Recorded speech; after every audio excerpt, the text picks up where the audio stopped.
धन्यवाद सभापति महोदय। मैं माननीय लोकसभा अध्यक्ष ओम बिरला जी के खिलाफ आए हुए इस मोशन के विरोध में बोलने के लिए खड़ा हुआ। अध्यक्ष महोदय, जब पार्टी ने तय किया कि मुझे बोलना है तो मुझे लगा कि मैं कहां से शुरू करूं। कायदे से ये पांचवा, सभी लोग कह रहे हैं कि चारवां अविश्वास प्रस्ताव है अध्यक्ष के खिलाफ, लेकिन कायदे से ये पांचवा अविश्वास प्रस्ताव है हाउस के लिए, जानकारी के लिए, क्योंकि इस देश के पहले प्रधानमंत्री 1947 में हो गए, पार्लियामेंट भी हो गई, सरकार भी हो गया, स्पीकर भी हो गया। 1951 में इस हाउस की जानकारी के लिए और देश की जानकारी के लिए 1951 में पहली बार अविश्वास प्रस्ताव मावलंकर साहब के खिलाफ इस हाउस में आया था। 1954 में दूसरी बार उसी मावलंकर साहब के खिलाफ आया था। 1966 में सरदार हुकुम सिंह जी के खिलाफ आया था और 87 में बलराम जाखड़ साहब के खिलाफ आया था। इस चारों अविश्वास प्रस्ताव में जो समानता थी और जिसमें मुझे लगता था कि मैं इसका खुशी मनाऊं कि इसका गम मनाऊं, वो ये था कि चारों के चारों अविश्वास प्रस्ताव के वक्ता या उसके मूवर या तो वो भागलपुर के सांसद थे जो मेरा पैतृक घर है, या वो गोड्डा के सांसद थे देवघर, जहां से मैं वर्तमान में सांसद हूं। मधुलिवे जी ने 1966 में किया, वो देवघर जहां का मैं सांसद हूं वहां के वो सांसद थे। कृपलानी साहब ने 1951 में किया, 1954 में किया, कायदे से मिसिर साहब ने उसको मूव किया था। मैं आपको बताऊं कि वो भागलपुर के सांसद थे। और 87 में जिस आदमी ने डिफेंड किया कांग्रेस की तरफ से, भागवत झा आजाद, वो भी भागलपुर के सांसद थे और गोड्डा के वो बेटे थे जहां का कि मैं व्यक्तिगत सांसद हूं। और मुझे पार्टी ने इस मोशन पर जो है बोलने के लिए स्पीकर साहब को डिफेंड करने के लिए खड़ा किया। अब मुद्दा क्या है? मैंने कहा मेरा पैतृक घर है। ये जो वकील हैं, ओवैसी साहब वकील हैं और ये मनीष तिवारी साहब वकील हैं। वकील को घुमाना बहुत अच्छा आता है। मैं अभी देख रहा था संविधान का आर्टिकल 93 का एक पार्ट जो है, पोर्शन, बड़ा आराम से मनीष तिवारी जी बोल गए। स्पीकर होना चाहिए, डिप्टी स्पीकर होना चाहिए, तुरंत चुनाव होना चाहिए। मुझे भी लगा रहे इतने बड़े विद्वान आदमी है, सही बोल रहे होंगे। लेकिन जो उसका दूसरा पार्ट है, वो पार्ट ये कहता है कि यदि स्पीकर और डिप्टी स्पीकर का पद खाली है तो हाउस को यह अथॉरिटी है कि वो उसका इलेक्शन करेगा, सिलेक्शन करेगा। दूसरा, जिस कॉन्स्टिट्यूएंट असेंबली की उन्होंने बात की, जिस कॉन्स्टिट्यूएंट असेंबली के डिबेट की उन्होंने बात की, उन्होंने कामत साहब की बात की, सिवन साहब की बात की, बड़े अच्छे तरीके से उन्होंने राजेंद्र प्रसाद जी और अंबेडकर साहब के बातचीत को एकदम गायब कर दिया। क्या होता है सर? यदि स्पीकर कंटिन्यूटी में मौजूद रहता है जब हम इलेक्शन जीत कर आते हैं, और इसके बाद हम लोगों को शपथ दिलाने के लिए राष्ट्रपति प्रोटेम स्पीकर को तैनात करती है, नियुक्त करती है। इसीलिए राष्ट्रपति के ऊपर यह पूरा संविधान निहित है। यही राजेंद्र बाबू और अंबेडकर जी ने कहा और यही कॉन्स्टिट्यूएंट असेंबली का डिबेट। तो मुझे लगता है कि किसी भी चीज के लॉजिकल एंड में बताने से मैं इसीलिए ये बातें कहता हूं कि हम और आप रहेंगे या ना रहेंगे, लेकिन जो हमारा नेक्स्ट जनरेशन आएगा उसको तो कम से कम संविधान के बारे में पूरा पता होना चाहिए। क्यों नहीं पता होना चाहिए? ये रिजोल्यूशन है सर। मैं आपको बताऊं कि मुझे इसीलिए ये लगता है कि बड़ी अच्छी बातें उन्होंने कही। संजोग से मैं भी 2009 में सांसद हो गया। यहां दुष्यंत सिंह जी से लेकर गणेश सिंह जी तक हैं जो 2004 में भी सोमनाथ चटर्जी को देखते रहे। भारतीय जनता पार्टी ने कभी भी इस तरह की घटियागिरी नहीं की। ममता बनर्जी जिसका जिक्र ललन सिंह जी ने किया, मैं याद दिलाना चाहता हूं, जब वो रोने लगी, जब उनको सीपीएम के सारे सांसद यहां गुंडागिरी करते रहे, एक अकेली महिला जो है अपने इज्जत बचाने के लिए परेशान थी और स्पीकर सोमनाथ चटर्जी कुछ नहीं कर रहे थे। लाल कृष्ण आडवाणी जी के नेतृत्व में पूरे के पूरे विपक्ष ने, किरण रिजिजू थे उस वक्त सांसद बन गए थे, पहली बार सांसद थे, हम लोग ममता जी को लेके बाहर चले गए। हमने स्पीकर के ऊपर कागज नहीं फेंका सर, हमने किसी प्रकार की कोई दुर्घटना नहीं की। उसी तरह से इसी हाउस में समाजवादी पार्टी के यशवीर सिंह को बिलास बुद्धवार और सोनिया गांधी जी ने जब पीटना स्टार्ट किया तो यही भारतीय जनता पार्टी बचाने के लिए आई। मैं सांसद था, चुप रहिए, बैठिए। और हमने जो है पार्लियामेंट में कोई रकस नहीं किया सर, हम चले गए बाहर। इसी पार्लियामेंट में 2014 में कांग्रेस के सांसद ने चिली स्प्रे किया सर, मिर्च का स्प्रे हुआ। इसी में दोनों सांसद अभी नहीं हैं, राजगोपाल और मधु गौड़याक्षी, दोनों ने एक दूसरे को जो है लत्तम और गुस्सा मारा सर। इसके बावजूद भी हमने स्पीकर के खिलाफ कोई कंप्लेन नहीं किया, स्पीकर के खिलाफ नहीं गए सर। थंबी दुरई को पूरी की पूरी डीएमके मारने के लिए दौड़ गई, हमने स्पीकर के खिलाफ कंप्लेन नहीं किया सर। लालू प्रसाद, साधु यादव, साहबुद्दीन, सारे सांसद थे, सभी जेडीयू और बीजेपी वाले को 2005 में 2007 में पूरा परेशान करते थे, हमने कुछ नहीं कहा सर, हमने कुछ नहीं कहा। हमारे सांसदों को अभी महुआ मैत्रा बोलकर गई सर, इसी क्वेश्चन पूछने के कारण, इसी पैसे लेकर क्वेश्चन पूछने के कारण इसी लोकसभा के 11 सांसद बाहर निकाल दिए गए। हमने मदद किया कि नहीं किया सर? हमने तो स्पीकर के खिलाफ कोई क्वेश्चन नहीं किया कि आपको अथॉरिटी है कि नहीं है। अभी भी वो परेशान है। क्या दर्शन हीरानंदानी से पैसे लेके, बॉबी ब्राउन का जो है पूरा लैपटॉप और ये सब लेके आप बात करिएगा, आप पार्टी से बाहर नहीं निकलिएगा, आप संसद से बाहर नहीं निकलिएगा, आप आ गए तो इसका क्या मतलब है? दूसरा सवाल यह है सर, दूसरा सवाल यह है सर, सुनिए, ये कि लोगों को मेंशन जो हुआ वो रिकॉर्ड में नहीं जाएगा, नाम बाकी बोलो। दूसरा सवाल यह है सर, जो व्यक्तिगत है उसको निकाल दीजिए सर। अरविंद सावंत बोलते हैं बड़ा पीड़ा हुआ, स्वाभाविक है पीड़ा हो गया, इसीलिए पीड़ा हुआ कि राहुल गांधी जी और प्रियंका गांधी जी नेहरू परिवार के यहां सदस्य यहां बैठते हैं, आपको बड़ा पीड़ा हुआ। मौत का सौदागर प्रधानमंत्री हत्यारा है, चौकीदार चोर है, प्रधानमंत्री चोर है, डकैत है, देश को बेच दिया। लीडर ऑफ द अपोजिशन इतनी बातें बोलता रहा, आपको शर्म नहीं आती है? यदि नरेंद्र मोदी को कोई बच्चा नहीं है तो क्या उनको डिफेंड करने वाला कोई नहीं है? वो भारतीय जनता पार्टी के नेता हैं और इस देश के प्रधानमंत्री हैं। एक नहीं 1000 बार यदि बोलना पड़ेगा तो हम बोलेंगे। और मैंने क्या कहा सर? मैंने क्या कहा सर? मौत का सौदागर सोनिया जी ने on the floor of the house का है, हत्यारा on the floor of the house का है। क्या बात कर रहे हो? और मैंने तो किताब कोट किया सर, मैंने तो किताब कोट किया सर, और आज भी किताब लेकर आया हूं। ये एडविना माउंटबेटन की बेटी है सर, वो कहती है कि महात्मा गांधी की हत्या हो गई 30 जनवरी 1948 को, और उसके बाद जो है गम मनाने के बदले नेहरू एडविना माउंटबेटन के साथ एक कमरे में अलग से बंद थे, और फादर ने और उसने जो है, मैं तो किताब कोट कर रहा हूं।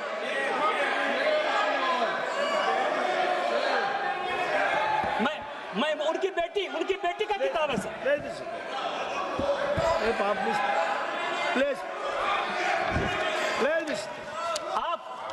आप देश बेचने की बात कर रहे हो?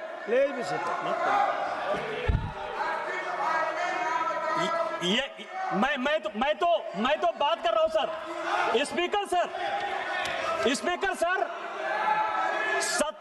आदमी को मैं अब इतिहास की कहते हैं आपने कोई जो है उसका गारंटी नहीं ले लिया है। नेहरू जी देश के पहले प्रधानमंत्री थे, राहुल गांधी और प्रियंका गांधी का रिश्तेदार होंगे, लेकिन देश के पहले प्रधानमंत्री को कोट करने का अधिकार, उनके गलतियों को बताने का अधिकार मेरा है।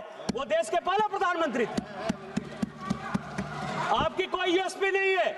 47 से लेकर 52 तक वो कांग्रेस के प्रधानमंत्री नहीं थे, वो इस देश के प्रधानमंत्री थे। और हमारे पहले राष्ट्रीय अध्यक्ष श्यामा प्रसाद मुखर्जी भी उनके मंत्रिमंडल के सदस्य थे सर। अंबेडकर साहब, जिनको कि कांग्रेस ने हराने का काम किया, वो भी लॉ मिनिस्टर थे सर। तो मैं ये कह रहा हूं कि यदि अमेरिका से पैसा लेकर अपने नॉन अलाइंड मूवमेंट बनाया, बांडुंग सम्मेलन 1959 से लेकर 1960 तक किया, यदि CIA के इस कागज में लिखा हुआ है तो मैं नहीं बताऊंगा कि आप अमेरिका के दलाल थे। यदि अनटोल्ड स्टोरी जो जनरल कॉल ने की, जहां से जिस राज्य से आप आते हैं स्पीकर सर, कि 1962 में ऑल इंडिया रेडियो से नेहरू जी ने कह दिया कि असम चीन के कब्जे में चला गया। अनटोल्ड स्टोरी जो जनरल कॉल, जो उनके रिश्तेदार थे, 17 लोगों को बाईपास करके जिनको कि जनरल बनाया था, यदि वो अपनी किताब में लिखते हैं कि अमेरिका के साथ मिलकर मैं लड़ाई लड़ रहा था, मतलब चाइना के साथ भारत नहीं लड़ रहा था, अमेरिका लड़ रहा था, यदि आप अमेरिका के गुलाम थे, मैं ये बात नहीं कहूंगा। अभी खुद वॉशिंगटन पोस्ट में सर 4 पेज का न्यूज छपा कि 1962 में नंदा देवी में न्यूक्लियर डिवाइस लगाया गया। त्रिवेंद्र सिंह रावत और यहाँ ये अजय भट्ट बैठे हुए हैं, और जिसके कारण गंगा में जो वो न्यूक्लियर डिवाइस के कारण जो विकिरण हो रहा है, उसके कारण गंगा के क्षेत्र में जो कैंसर फैल रहा है, उसके कारण नेहरू हैं। क्या ये बात मैं नहीं कहूंगा? 1962 में यदि उड़ीसा का चरवटिया एयरपोर्ट आप अमेरिका को बेस यूज करने के लिए दे देते हैं, तो क्या अमेरिका की आप दलाली कर रहे थे? ये बात मैं नहीं कहूंगा। ये सब तो इतिहास है, मैं तो इतिहास की बात कर रहा हूं।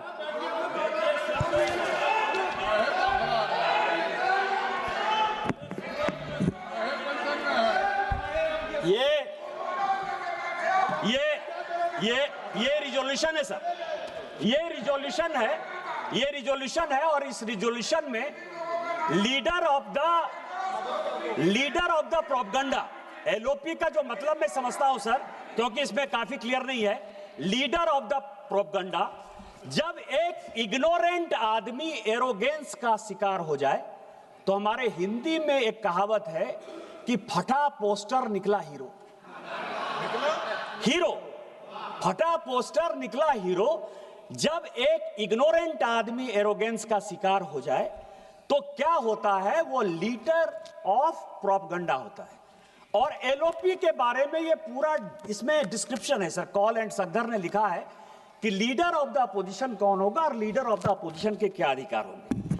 आज चिल्ला रहे हैं LOP को बोलने देते हो, LOP को नहीं बोलने देते हो। मैंने भी सोचा कि इसमें जाया जाए कि LOP को बोलने नहीं देते हो। संविधान में तो LOP लिखा ही नहीं, कॉन्स्टिट्यूएंट असेंबली के डिबेट में हुआ ही नहीं। 47 से लेके 77 तक सर LOP कौन होगा इस देश का? मतलब क्या उनकी मानसिकता थी, तानाशाही की मानसिकता थी कि 1947 से लेके 77 तक इस देश में LOP के लिए किसी प्रकार की कोई सुविधा, कैसे LOP का सिलेक्शन होगा, कौन LOP होगा, कुछ था ही नहीं। चर्चा करते हैं 69 में राम सुभाग सिंह बने। मैं उस पर भी गया सर कि 77 में 69 में क्या हो गया, राम सुभाग सिंह हो गए। इंदिरा जी ने अपनी पार्टी तोड़ दी, सिंडिकेट ने उनको पार्टी से निकाल दिया। कैंडिडेट कांग्रेस पार्टी के राष्ट्रपति के नीलम संजीव रेड्डी जी हुए। इंदिरा जी ने अपना कैंडिडेट बीबी गिरी बना दिया। अंतरात्मा की आवाज पर वोट हो गया सर, और उस अंतरात्मा की आवाज में बीबी गिरी साहब जीत गए।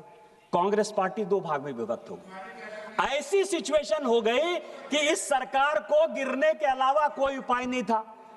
तो शेखर गुप्ता एक बड़ी अच्छी किताब लिखते हैं, द लेफ्ट ओवर्स, कि कांग्रेस जब जब लेफ्ट होने की कोशिश करती है वो देश का कबाड़ा करती है और अपना कबाड़ा करती है। और उसने 1969 में अपनी सरकार बचाने के लिए लेफ्ट पार्टी का सहारा ले लिया।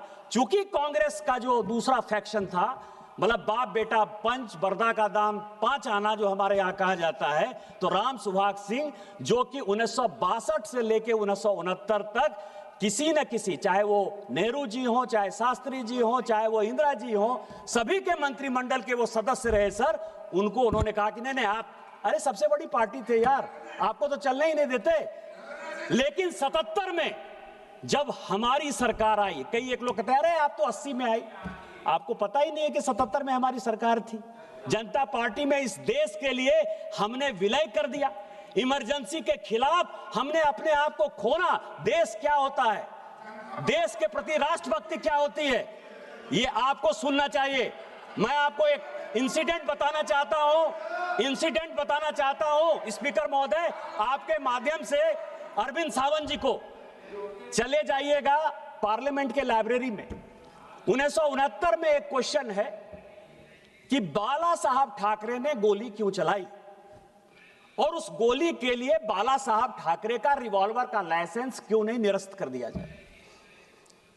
जवाब आया कि उनकी वाइफ पर जो है कांग्रेस के गुंडों ने अटैक किया था, इसलिए बाला साहब ठाकरे ने जो किया, ये ऑन द रिकॉर्ड है, मैं ऑन रिकॉर्ड ये बातें कर रहा हूं। 69 का क्वेश्चन है और बाला साहब ठाकरे का वो बयान है कि मैं मरना पसंद करूंगा लेकिन कभी भी इंदिरा गांधी और कांग्रेस का साथ नहीं दूंगा। क्या बात कर रहे हैं? मैं हिल्ड नहीं कर रहा हूं सर, मैं हिल्ड नहीं कर रहा हूं। इसमें सभापति महोदय, एक हमारे यहां कहावत है, कि पूत कपूत तो क्या धन संचय। भाषण के बाद आप बोलेंगे, निशिकांत जी के भाषण के बाद आप बोलेंगे। पूत कपूत तो का धन संचय, पूत सपूत तो का धन संचय। और ये पूरा का पूरा जो है, ये पूरा का पूरा जो मामला है कि leader of the party, leader of the partition या लीडर ऑफ प्रोपगंडा इस तरह की हरकतें क्यों करते? 95 चुनाव हार चुके, मीडिया उनको सीरियसली नहीं ले रहा है, देश उनको सीरियसली नहीं ले रहा है।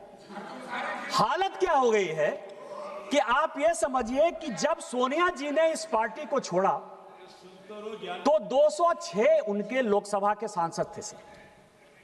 जब राहुल गांधी जी के बाद ये पार्टी गई तो वो 44 पे चली गई। दूसरा जब चुनाव आया तो वो 50 पर चली गई।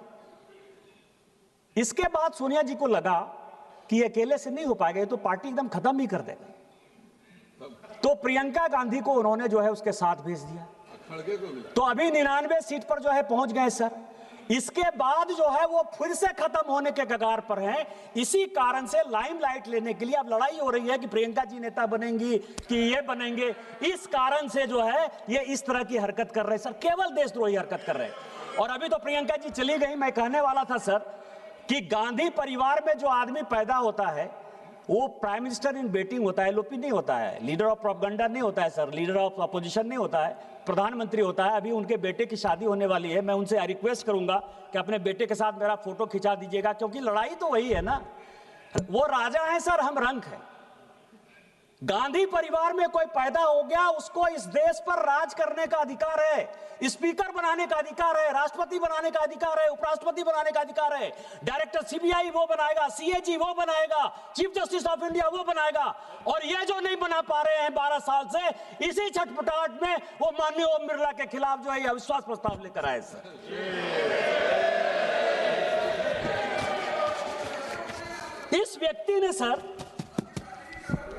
इस व्यक्ति ने लोकतंत्र को बंधक बना लिया सर। एक अपोजिशन का पार्टी है, आज मैंने सबका भाषण सुना, अखिलेश यादव जी का माइक बंद होता है, सुप्रिया सुले जी का माइक बंद होता है, कनी मोजी का माइक बंद होता है, टीआर बालू साहब का माइक बंद होता है। एक आदमी कंप्लेन कर रहा है सर, एक आदमी कंप्लेन कर रहा है, और क्या किस तरह की बातें करो, सबने तो भाषण दे दिया सर। मैं केवल एक भाषण कोट करना चाहता हूं 1954 का। मावलंकर साहब के खिलाफ अविश्वास प्रस्ताव किस लिए है, यह सभी को जानने वाली बात है। ए के गोपालन साहब कम्युनिस्ट पार्टी के बड़े नेता थे, अघोषित तौर पर वो लीडर ऑफ द अपोजिशन थे। उनका चार्ज मावलंकर साहब पर यह था कि मावलंकर साहब ने कहा कि मैं स्पीकर हो गया हूं, मैं स्पीकर हो गया हूं, इसके बावजूद भी मैं कांग्रेस पार्टी का सदस्य हूं और कांग्रेस पार्टी के चीजों की रक्षा करना, उसकी आइडियोलॉजी का रक्षा करना हमारा परम धर्म है। मैं ए.के. गोपालन साहब का लेकर आया हूं, मुझे यदि किसी को चाहिए तो मैं ऑथेंटिकेट कर दूंगा और दे दूंगा। अब आप समझिए कि ये कह रहे हैं कि स्पीकर को नॉन पार्टीसन होना चाहिए, जो होते हैं सर, लेकिन आपके ऊपर भरोसा कौन करे? सोमनाथ चटर्जी जी ने जब 87 में कहा था, कई एक लोगों ने सोमनाथ चटर्जी जी को कोट किया कि स्पीकर को जो है वो बाहर निकल जाना चाहिए, पार्टी से बाहर हो जाना चाहिए, और उन्होंने स्पीकर के तौर पर अपनी उसी गरिमा को बनाए रखा। सोमनाथ चटर्जी जी सीपीएम से निकाल दिए गए। सरकार का साथ देने के लिए उन्होंने पार्टी को तिलांजलि दे दी, न्यूक्लियर डील आपका पास करा दिया।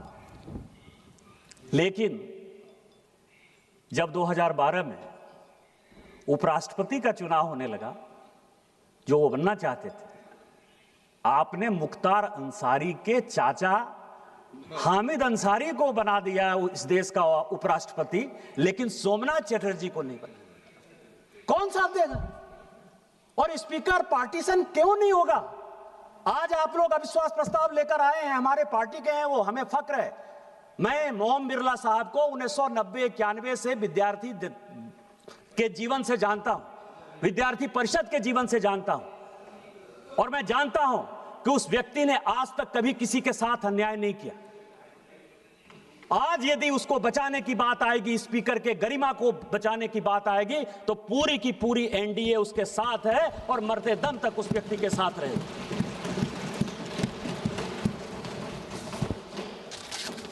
मैं जब लीडर की बात कर रहा था सर, कॉल एंड संदर की, तो सभी लोगों ने कोट किया कि कितनी बार वो पार्लियामेंट में बोले, 2004 में कितनी बार बोले, 2009 में कितनी बार बोले, 2014 में कितनी बार बोले।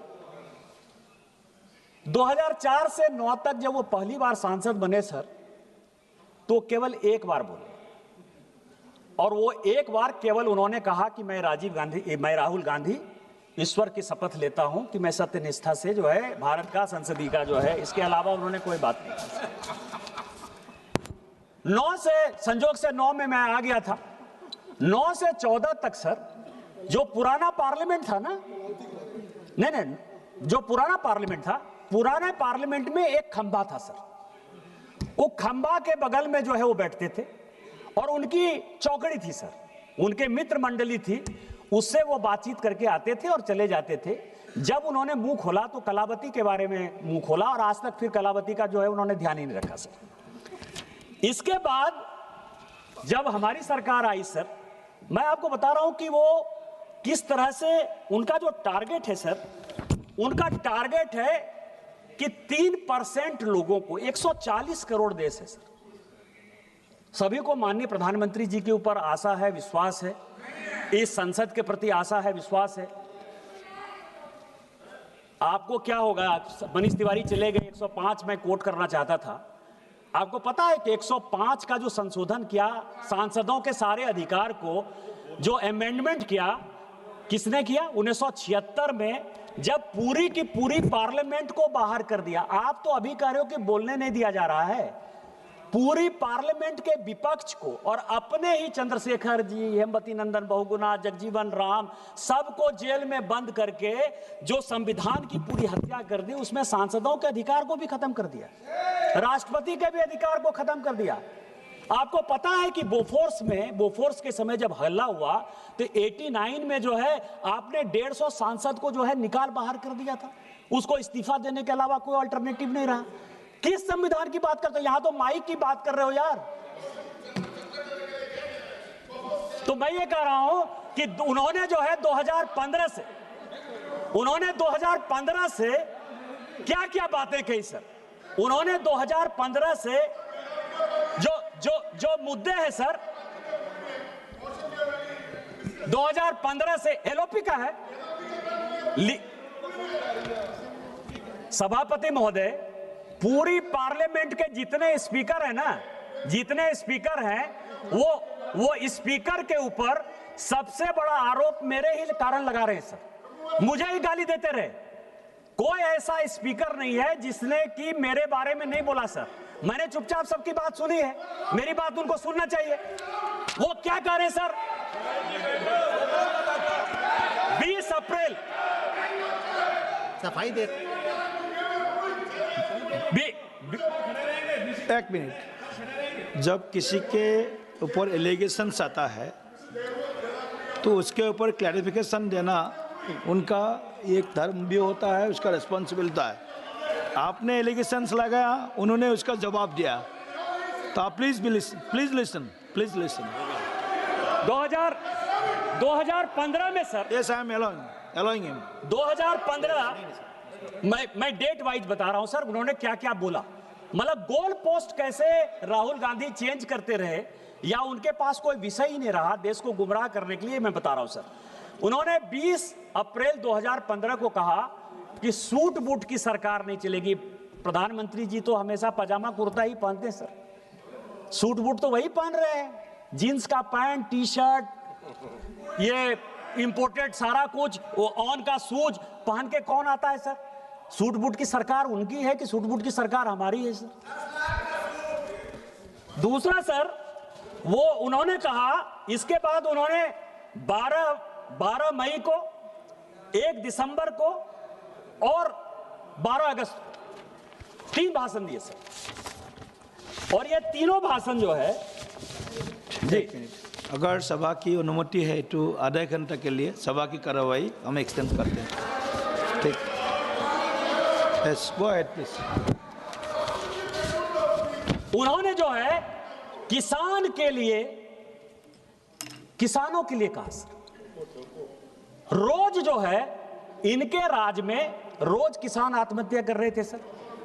इन्होंने जो किसानों की ऋण माफी की सर, उसमें सीएजी की रिपोर्ट में आया कि 65,000 करोड़ रुपया जो है वो किसी न किसी कांग्रेसी नेता के पॉकेट में चला गया। हमने जब माननीय प्रधानमंत्री जी ने तय किया कि हम किसान सम्मान निधि देंगे, और इनको जब लग गया कि हमारी पूरी बौखलाहट हो गई, तो पूरा का पूरा भाषण उन्होंने 2015 में जो है केवल और केवल किसानों को दे दिया। इसके बाद उन्होंने कहा सर, इसके बाद इन्होंने जो अच्छी बात कही सर, इन्होंने 2016 का जो इनका भाषण था सर, कि वीके सिंह सबसे घटिया आदमी है और कन्हैया कुमार इस देश का सबसे बढ़िया आदमी है। इनके पास कार्यकर्ता तो मिलते नहीं थे सर, तो कम्युनिस्ट पार्टी का एक आदमी जेएनयू का अध्यक्ष हुआ, उसको उन्होंने इसी तरह पार्लियामेंट में बोल के अपने पार्टी में ले लिया। और जनरल वीके सिंह, जिसके ऊपर कि इन्होंने आरोप लगाया सेना को नरवाने, छोटा सा केवल उदाहरण है सर। इनकी जो मानसिकता है सेना में रिजेंटमेंट करवाने का, इनकी जो मानसिकता है डिक्टेटरशिप कराने का, इनकी जो मानसिकता है सेना को डिमोरलाइज करने का, वो जनरल वीके सिंह का था सर। कि जनरल वीके सिंह एक ऐसे जनरल हुए जिनका 1 साल बचा हुआ था, उसके बावजूद भी उनका जो है सर्टिफिकेट इन्होंने फॉर्ज किया और उनके ऊपर आरोप लगाया कि ये जो है कू करना चाहता था, देश के प्रधानमंत्री को हटाना चाहता था। ये 2016 का उनका बयान है सर। 2018 में किसकी बात करें? एचएएल की बात करें, डिफेंस की बात करें। डिफेंस में गांधी फैमिली को बड़ा इंटरेस्ट है सर। आपको पता है सर कि इन सारे डील में संजय भंडारी साहब, जो कि अभी भगोड़ा है, जिसने कि सभी तरह के डील किए सर, और इनके गांधी परिवार के साथ जिनके रिलेशन है, और जो लंदन का मकान है सर, वो भी गांधी परिवार को संजय भंडारी ने ही दिया है। और कोत्रोची और संजय भंडारी के कारण जो है पूरा का पूरा डिफेंस में जो है इनका इंटरेस्ट रहा सर। इसके बाद 2019 से लेके 22, 23, 24 ये पूरे हिंदू धर्म के खिलाफ चलते रहे, क्योंकि ना राजेंद्र बाबू सोमनाथ गए आज तक और ना राहुल गांधी जी आज तक अयोध्या गए। 500 साल के बाद रामलला का मंदिर अयोध्या में बना। इनके जो पार्टनर सब हैं वो लोग भी घूम के आ गए सर। लेकिन ये क्या कर रहे हैं? ये कह रहे हैं मुद्रा की बात कर रहे हैं। अभय मुद्रा होता है, शिव की उतनी मुद्रा होती है, ऐसे मुद्रा होता है। इस व्यक्ति को यही नहीं पता सर कि टोटल हिंदू धर्म में 399 मुद्रा होता है, और 399 मुद्रा का यदि 20 मुद्रा भी बता दे तो मैं राजनीति से संन्यास ले लूं। अभी आए, खड़ा हो जाए और जाके बोल दें। लेकिन ये केवल 4 मुद्रा, शिव की ये मुद्रा, गुरु नानक की ये मुद्रा, ईसा मसीह की ये मुद्रा, केवल इन्होंने हिंदू धर्म को कैसे खत्म करना है सर, उसके बारे में गए। अब मैं आता हूं सर जो मुख्य पॉइंट, और जो कॉल सगदर कहता है कि लीडर ऑफ द अपोजिशन को या लीडर ऑफ द पार्टीशन को या लीडर ऑफ द प्रोपगंडा को, जो भी कह लीजिए सर, या एक इग्नोरेंट आदमी जब एरोगेंट हो जाता है, वो जब विदेश जाए तो वो भारत की ही बात करे। यदि वो लीडर ऑफ द अपोजिशन अपने आप को मानता है, पॉलिटिकल डिफरेंसेस जितने भी हों वो भारत की ही बात करता है। 2014 से लेकर 2026 तक, सुनने वाली बात है, 2014 से लेकर 2026 तक राहुल गांधी ने 260 विदेश यात्रा की है सर। एक दो नहीं, 260। अब आपको मैं बता रहा हूं कि गांधी फैमिली का कोई बिजनेस नहीं है सर। किताब की रॉयल्टी से जो पैसा आता होगा, इसके अलावा कोई बिजनेस नहीं है। ये 260 यात्रा किसने स्पॉन्सर की? बताओ भाई। किसके पैसे पर जाते हैं? किसके पैसे पर ये कंबोडिया जा रहे हैं, मलेशिया जा रहे हैं, इंडोनेशिया जा रहे हैं, वियतनाम जा रहे हैं, ब्रिटेन जा रहे हैं, लंदन जा रहे हैं? और हमारे कई एक सांसदों ने कहा सर, और मैं आपको बताऊं कि वहां जाकर क्या कर रहे हैं।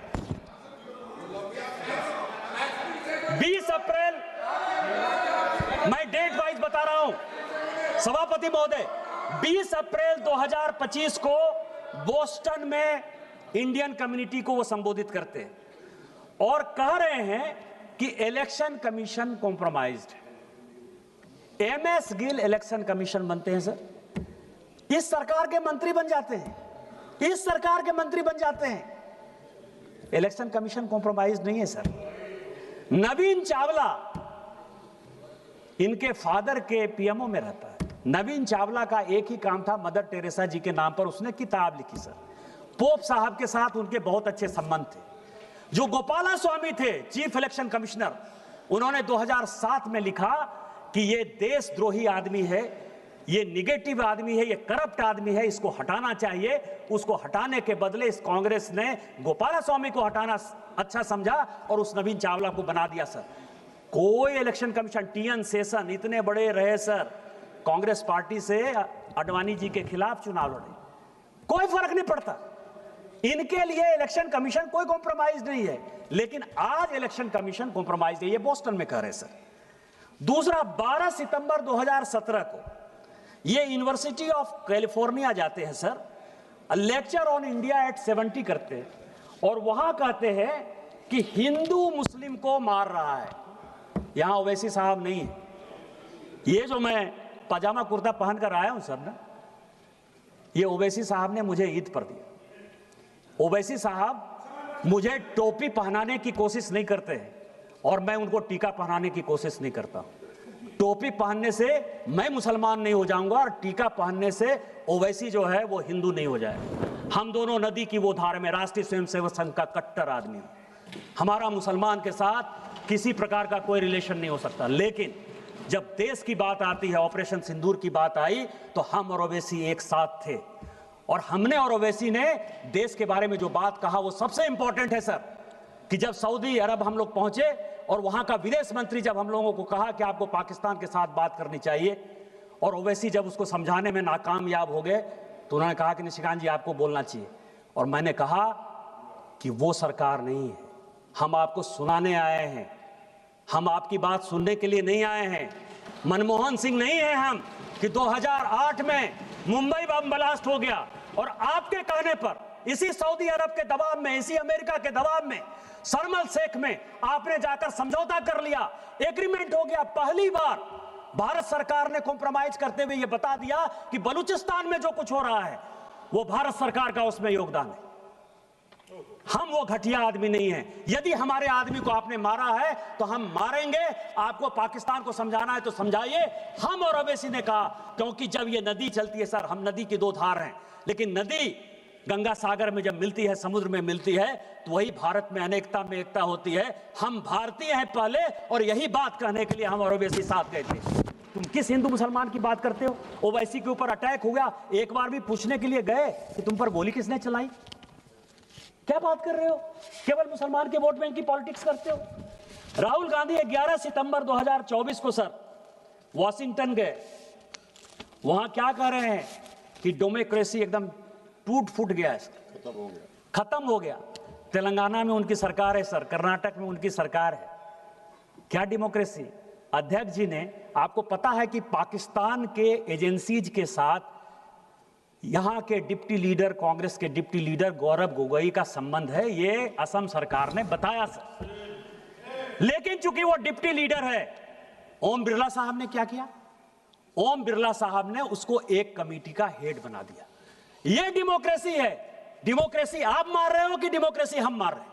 आप बाहर जाकर क्या बोल रहे हो सर? 10 सितंबर 2024 ये जॉर्ज टाउन में थे सर, और उन्होंने कहा कि भारत में जो है रिजर्वेशन समाप्त हो जाएगा। शेड्यूल कास्ट का रिजर्वेशन, शेड्यूल ट्राइब का रिजर्वेशन, ओबीसी का रिजर्वेशन या इकोनॉमिकली बैकवर्ड क्लास का रिजर्वेशन, इस देश में किसी पॉलिटिकल पार्टी के किसी व्यक्ति की हिम्मत है सर? ईडब्ल्यूएस को रिजर्वेशन इस मोदी सरकार ने दिया sir. Schedule caste, schedule tribe को प्रोटेक्शन इस मोदी सरकार ने दिया सर। ये ओबीसी आयोग के अध्यक्ष बैठे हुए सर, जो ओबीसी को संवैधानिक दर्जा देना था वो हमने दिया सर। आप रिजर्वेशन की बात कर रहे हो। इसीलिए ये बात कर रहे हैं कि इनके फादर ने सर रिजर्वेशन का विरोध किया। मंडल कमीशन जब बना तो राजीव गांधी जी का जो बयान है कि उन्होंने उस मंडल कमीशन का विरोध किया। इसीलिए आप कह रहे हो कि रिजर्वेशन खत्म कर रहे हैं। बाहर जाकर 10 सितंबर 2024 सर, डेट वाइज ये वर्जीनिया में थे सर, और वर्जीनिया में ये कह रहे हैं कि सिखों को पगड़ी नहीं पहनने दिया जा रहा है। यहां बिट्टू है सर, उनको वो ट्रेटर कहते हैं। आपको पता है कि सरदार बेअंत सिंह साहब शहीद हो गए। इस पंजाब को बचाने के लिए, अपनी पगड़ी की इज्जत को बचाने के लिए उस आदमी ने जान देना पसंद किया सर।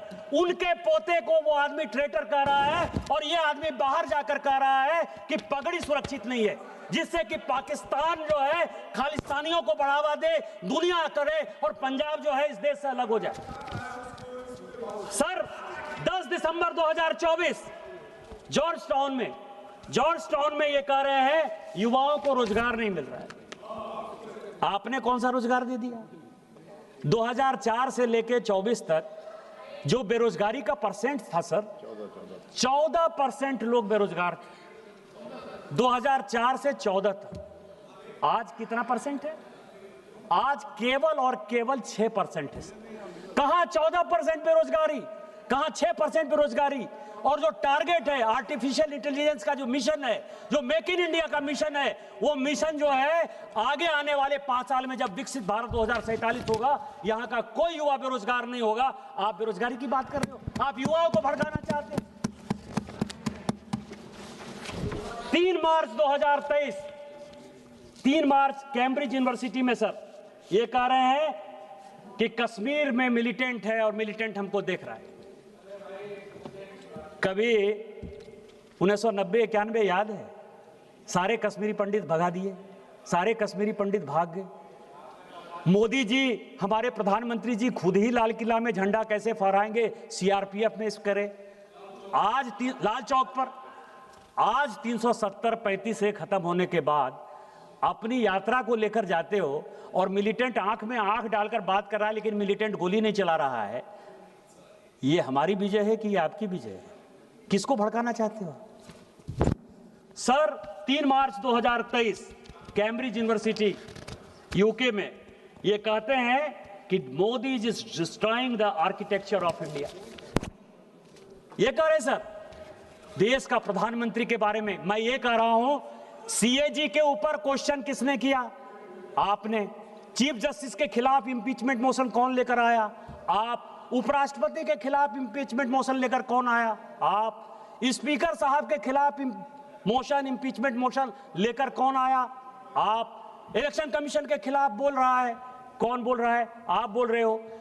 राष्ट्रपति को किसने बेइज्जत किया? आप ये समझिए कि उनको रिसीव करने के लिए बंगाल में कोई मौजूद नहीं था। इंस्टीट्यूशन कौन खत्म कर रहा है? इंस्टीट्यूशन आप खत्म कर रहे हो ना, और कह रहे हो कि मोदी तो रामनाथ कोविंद जैसे शेड्यूल कास्ट के आदमी को राष्ट्रपति बना रहे हैं और द्रौपदी मुर्मू जैसे आदिवासी को, गरीब आदिवासी को बना रहे हैं। कौन आर्किटेक्चर खत्म कर रहा है? 3 मार्च 2023, बस 2-4 मिनट लूंगा सर। ये कह रहे हैं कि कैम्ब्रिज यूनिवर्सिटी में ये कह रहे हैं कि मेरे फोन में पेगासस है। सभी प्राइवेसी की बात, बस 2-4 मिनट में मैं खत्म करूं सर। पेगासस की बात करते हैं। कमेटी बनाई सर जोशी साहब के नेतृत्व में, आलोक जोशी साहब के नेतृत्व में सुप्रीम कोर्ट ने एक कमेटी बनाई। 50 बार राहुल गांधी जी को कहा गया कि अपना फोन जो है सबमिट करिए। 50 बार कांग्रेस पार्टी के सारे नेताओं को कहा गया, एक बार भी फोन नहीं दिया सर।